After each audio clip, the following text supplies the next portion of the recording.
വ്യാപാരി വ്യവസായി ഏകോപന സമിതി നെല്ലായ യൂണിറ്റ്, ചെർപ്പുളശ്ശേരി പോലീസ് സ്റ്റേഷന്റെയും GHSS മാരായമംഗലം NSS യൂണിറ്റിന്റെയും മാങ്ങോട് കേരള മെഡിക്കൽ കോളേജ് ഹോസ്പിറ്റലിന്റെയും സഹകരണത്തോടുകൂടി നെല്ലായ വായനശാലയിൽ രക്തദാന ക്യാമ്പ് സംഘടിപ്പിച്ചു. Camp Cherpulassery circle inspector Kavirajan ഉദ്ഘാടനം ചെയ്തു. നിങ്ങളുടെ പ്രവൃത്തിയെ വളരെയധികം വളരെ ആദരവോടുകൂടി അഭിനന്ദിക്കുകയാണ്. കാരണം അദ്ദേഹം പറഞ്ഞ പോലെ തന്നെ ബ്ലഡ് എന്ന് പറയുന്നത് നമ്മുടെ ശരീരത്തിൻ്റെ ജീവൻ നിലനിർത്തുന്ന വളരെ പ്രധാനപ്പെട്ട ഒരു ഘടകമാണ്. ബ്ലഡിൻ്റെ സർക്കുലേഷൻ നിലച്ചാൽ തന്നെ നമ്മൾ മരണപ്പെട്ടു പോകുന്നതാണ്. അത് വളരെ ഇമ്പോർട്ടൻ്റ് ആയിട്ടുള്ള ഒരു ഘടകമാണ്. ഒരു ഹോസ്പിറ്റലുമായിട്ട് ബന്ധപ്പെട്ട് നിങ്ങൾ ചെല്ലുമ്പോൾ നമ്മളുടെ ഒരു ആവശ്യത്തിന് വേണ്ടി ബ്ലഡിൻ്റെ ആവശ്യകത വരുമ്പോൾ ആ ഹോസ്പിറ്റലിൽ നിൽക്കുന്നവർ നെട്ടോട്ട് ഓടുന്നതും, അല്ലെങ്കിൽ ഒരു ആക്സിഡൻ്റായി കിടക്കുന്ന ഒരാൾ ഹോസ്പിറ്റലിൽ ചെല്ലുമ്പോൾ അയാൾക്ക് ബ്ലഡ് കൊടുക്കാൻ ആ ബ്ലഡിൻ്റെ ആവശ്യകതയ്ക്ക് വേണ്ടി നെട്ടോട്ട് ഓടുന്നതും വളരെ ക്ലോസ് ടച്ചറായിട്ട് നിന്ന് അനുഭവിച്ചൊരു മനുഷ്യനാണ് ഞാൻ. പലപ്പോഴും ഞങ്ങളിതിൻ്റെ ഈ ഫീൽഡിൽ നിൽക്കുന്നതുകൊണ്ട് എനിക്കറിയാം.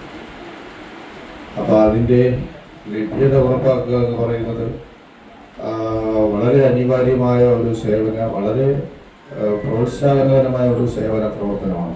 കേരള വ്യാപാരി വ്യവസായി ഏകോപന സമിതി യൂണിറ്റ് പ്രസിഡന്റ് EM ഹാഷിം അധ്യക്ഷത വഹിച്ചു. ജില്ലാ general secretary KA Hameed, Marayamangalam government higher secondary school NSS coordinator Vineetha teacher എന്നിവർ സംസാരിച്ചു. ക്യാമ്പിൽ 100-ലധികം പേർ രക്തം ദാനം ചെയ്തു.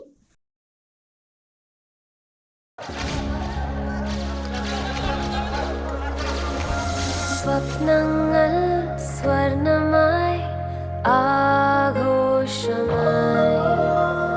ഗോൾഡ് എന്തായിരിക്കും അതിന് ഇത്ര സ്പെഷ്യൽ ആക്കുന്നത്?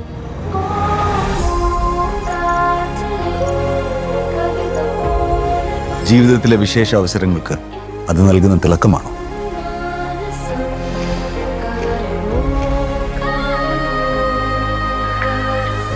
അതോ ഏറെ പ്രിയപ്പെട്ടവർക്ക് അറിഞ്ഞു നൽകുന്ന ഒരു സമ്മാനത്തിന്റെ സംതൃപ്തിയായിരിക്കും? പാരമ്പര്യം, ഡിസൈൻസ്, ക്രാഫ്റ്റ്മാൻഷിപ്പ്, അല്ലെങ്കിൽ സേഫ് ആയ ഇൻവെസ്റ്റ്മെന്റ് ഓപ്ഷൻ ആയതുകൊണ്ടാണ്? പക്ഷെ എൻ്റെ മനസ്സ് പറയുന്നു അത് ഇതിനൊക്കെ അപ്പുറത്ത് എന്തോ കൂടിയാണെന്ന്.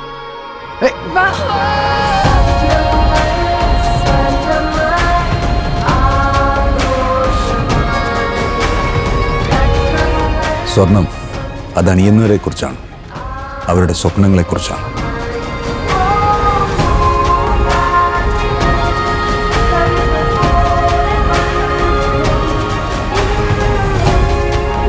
Look at her.